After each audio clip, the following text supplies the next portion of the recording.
People have been killed A and desperate dozens of others situation wounded. is expected to get worse. It sometimes seems like we're living in a world of chaos. It feels overwhelming and out of our control. But at Enactus Laurier, our team of over 50 passionate leaders focused on what we could control, and we took action. Today, we're going to tell you about two of our most ambitious initiatives to tackle the housing crisis in Northern Canada and bring safe milk to children in East Africa. We started by actively listening to understand the root causes of these issues, and what we found is that sometimes out of chaos comes clarity.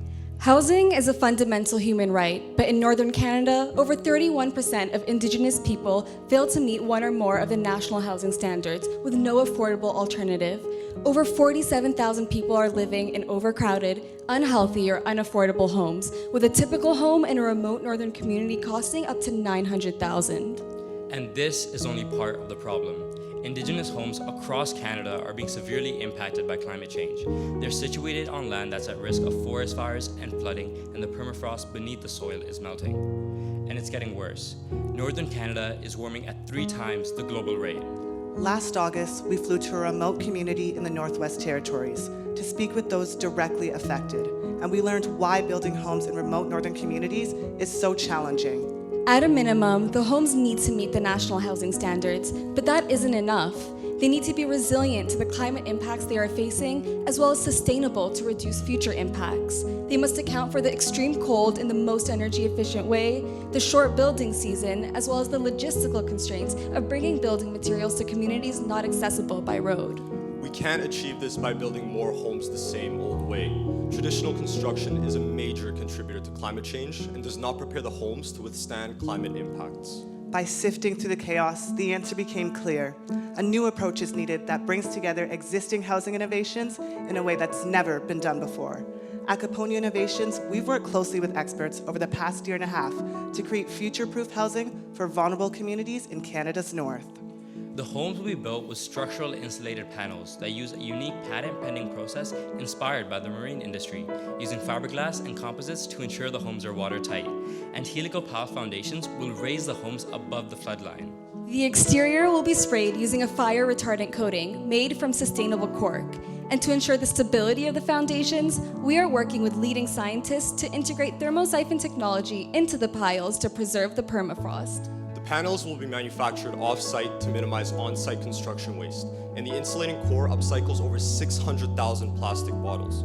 We're using water-resistant interior wall and ceiling panels that are 100% recyclable and have prioritized the use of renewable energy sources while incorporating both passive house and net zero principles into our design. When assembled, the panels create an airtight cube with an effective R40 insulating core and no thermal bridging, making the homes almost twice as energy efficient to protect against the harsh northern climate. The building envelope assembles in less than 4 days on a foundation that is ready in just 1 day, and the interior panels install 4 times faster than drywall, making the home ready for finishing touches in record time. With many Indigenous communities in the north not accessible by road, we'll be transporting our materials in sea cans by barge and ice road, and are working with logistical experts to find the most economical and efficient transportation routes. These same logistical challenges mean that obtaining finishings for homes in remote northern communities is a huge issue. So we've partnered with IKEA. They've created customized interior packages to truly make each house a home. Our complete building materials package will be sold as a house-in-a-box kit to our construction partners who will handle final assembly on site. Northern Industrial Construction, a company with extensive experience in remote Arctic and subarctic locations, is our main partner in the Northwest Territories. They will be promoting our solution to their contacts in the north. Our 1-bedroom tiny home design will be priced starting at $297, fully furnished. Less than 1/3 the cost of a typical home in a remote community, it is not only affordable, but is rapidly deployable and protects residents against climate impacts both today and in the future. We focused on tiny homes in order to provide an option for individuals and couples to transition into healthier living situations. The need for these homes is best described by Dr. Joe Dragon. So what happens to these people that want to be able to transition? There's nothing, right? So what ends up happening? They end up being on the street. I think there's a huge, right across the country, an opportunity for tiny homes Key to the success of our design is working in partnership with the communities to create spaces that both respect their culture and suit their daily lives. To take this one step further, we've secured $10,000 in funding to provide paid internships for Indigenous youth, who will work with us on an ongoing basis to ensure appropriate adaptations are made to the homes. Ultimately, our vision is not only to build homes, but also build capacity in the communities. As a first step, local labor will be trained to help construct and maintain the homes, building skills and reducing their dependence on outside suppliers. And to support their housing needs post-construction, we have secured a partnership with the NWT Business Development and Investment Corporation, who have committed to investing up to $41 million to support the creation of Indigenous-led businesses, with our team providing the business planning and mentorship support. Our concept has been externally validated, having been chosen as a top solution in challenges run by both our federal government and global design firm IDEO. Together with other awards, we've raised over $250,000 this year and are shortlisted for an additional pool of $40 million. Unfortunately, with the recent devastating wildfires in the Northwest Territories, our first build originally scheduled for this fall has been delayed. But we're excited to say that we've secured a site for our first model home and are ready to start building in the spring of 2024. And this is only the beginning. We've received interest from all 3 Indigenous groups in 7 communities across Canada. And we will continue to expand with the support of our federal government. The Regional Director General has indicated a vision of replicating our concept in Indigenous communities across the North. With current interest alone, we project over the next 2 years to provide 22 people a healthy place to call home, 30 jobs to build capacity in the communities, and over $2 million in revenue. But we didn't stop with housing. Over the past year, our team has focused on another fundamental human right: access to safe and nutritious food. We focused on East Africa, which has the highest global incidence of milk-borne disease, with 30% of deaths in children under 5. The milk that they are drinking can contain a number of harmful pathogens, including MERS, a coronavirus 10 times deadlier than COVID-19. Pasteurization would destroy these pathogens, but up to 90% of milk in East Africa is sold raw through the informal, unregulated market. Unfortunately, existing pasteurization solutions simply don't work for small-scale milk sellers. They are too large and expensive for individual use, rely on power sources that they do not have access to, and require industrial-level training to operate. The answer was clear to us. They need a simple solution to this complex problem. So we developed Sophie. With our device, users simply need to heat a pot containing milk, clamp on the adjustable handle, turn on the whisk, stir the milk, and our proprietary thermometer with a simple 3-color LED display will indicate when conditions for pasteurization have been met. It is compact, does not require on-the-grid power, and allows farmers to easily and affordably pasteurize a pot of milk in as little as 3 minutes. The Sophie device comes with a memory management system that tracks crucial usage data, empowering regulatory bodies to ensure the safety of the milk and providing valuable insights to vendors to improve their efficiency and profits. Our project began 2 years ago when we placed first out of 1,000 participants in an international competition judged by the UN, UNICEF, and World Health Organization. This year, we've raised over $127,000 in additional funding and in-kind support. This has helped us to continue R&D with industry professionals and academics. We've created 5 different prototypes, have a patent pending for our final design, and are in the process of writing a paper about the efficacy of our technology with an expert in microbiology. We are working with a professor in Kenya to build a local engineering team to manufacture our product. It'll be distributed to farmers and milk vendors through partnerships with local government entities and NGOs, who will help educate the milk sellers on the importance of pasteurization. Working with them, we have already run 2 workshops in Kenya with over 100 farmers. The device will be priced at $68 with a margin for Safi of 40%. More importantly, milk sellers will receive on average 82% more for the pasteurized milk, allowing for a payback period of just 7 days. Our concept was recently selected by a global hardware accelerator who selected us out of over 2,000 applicants based on the strength of our business model. We recently came back from our second trip to East Africa this year. After being given the go-ahead from the Rwandan government, we worked in collaboration with our local partners to pilot test the Sophie device with milk sellers, all of who are women. The impact on their lives is best described by Laurent Munyankusi. And once they increase their income levels, actually, some farmers have been able to pay for their children, paying better schools, paying school fees, paying school materials, and everything they need to make sure that their children can go to schools. The largest milk cooperative in Rwanda is looking to distribute our device across all 10 of their collection centers. And in Kenya, we are working with a social enterprise to sell our device across their 400 kiosks that serve 500,000 farmers each year. We recently presented at the African Dairy Conference, where we established partners and were personally invited by the Minister of Agriculture to scale into Uganda. We will also be visiting Oman next month to discuss a contract for an additional 15,000 devices. During our pilot, 11 milk sellers started using the Sophie device, resulting in 7,500 liters of pasteurized milk sold and giving over 1,700 East Africans immediate access to safe milk. With current relationships alone, we project over 1 million in revenue by the end of next year, increased income of almost 4,000 per year for the milk sellers, and over 10 million people gaining access to safe milk that could potentially lower the rate of milk-borne disease by 2.5%. But the potential impact is much larger. We are working with the UN Technology Bank to endorse the use of our product in the world's 45 least developed countries. Unsafe milk is a global issue. East Africa is just the beginning. At Enactus Laurier, we found clarity in a world full of chaos.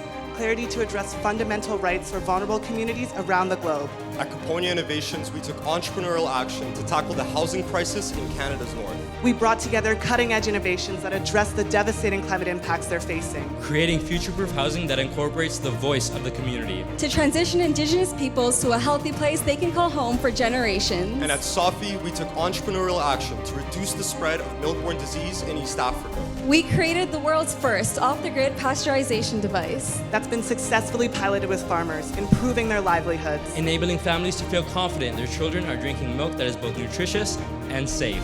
We are Enactus Canada.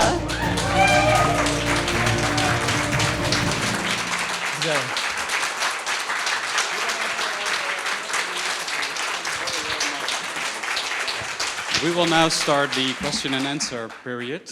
Only judges may ask questions. Please raise your hand. Can you please sum up again, because I didn't quite get that. What have you done the past year?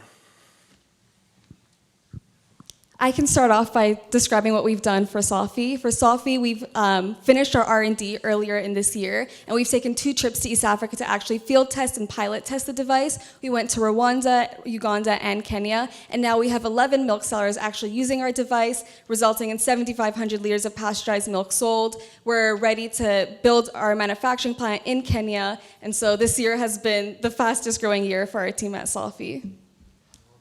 I can answer for the other project. So at Caponia Innovations, we've secured all of our suppliers for our materials box kit. We've also secured over $250,000 to build our first pilot home coming this spring.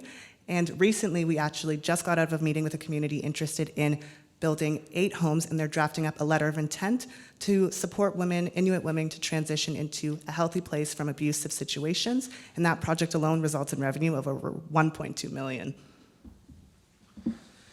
If the people can pay for repairments, how can they pay $300K for the new home?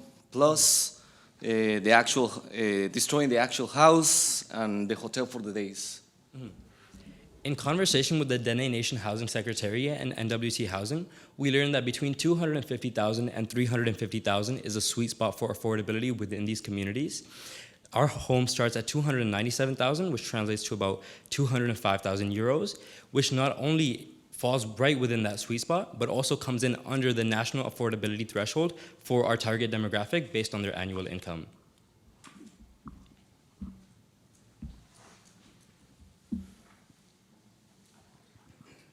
Okay. Thank you for your presentation. Question for you on, are there other tiny houses in this price range? Where does yours compare?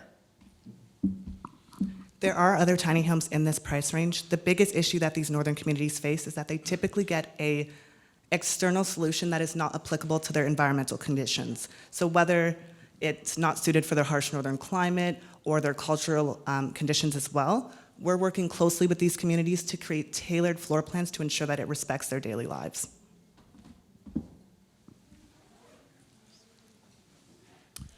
Thank you for the presentation. You said you make a profit of 40% with Sophie. What are your plans with this money? The 40% margin is a target that we figured out, essentially to create a sustainable business, not just within the next year, but for the years coming. So we're going to reinvest this both into our R&D, into our business development, to both create more iterations of the product to suit the customer's needs, as well as expand into new markets and really ingrain ourselves within the markets that we're already in. Thank you for the presentation. My question is, have you taken a very good look at your building? So what would you say is the estimated cost of building a single home? So the estimated cost for building a single home, the materials kit in of itself is 152,000 Canadian, and the remainder of that is the assembly cost. But we're working very closely with our contractors to bring down the cost as much as possible. So one of the unique things about our home is that the carrying cost is substantially lower than what you would find with a traditional stick-built home, and the owning and maintenance cost of the home is substantially lower in the long term for these communities as well. What would you say is the market share for the tiny houses? And are there different markets similar that you can pivot to? For sure. So our initial target market we took by looking at the number of Indigenous people that fall in core housing need in our target demographic and multiplying that by the cost of a materials kit. However, this is just our beachhead initial market size because this project has tremendous scaling potential, both outside of Indigenous communities and outside of Canada. So for example, we received interest from 3 non-Indigenous communities in southwestern Ontario to build tiny villages, and we're working with 3 Enactus teams globally to scale our project overseas.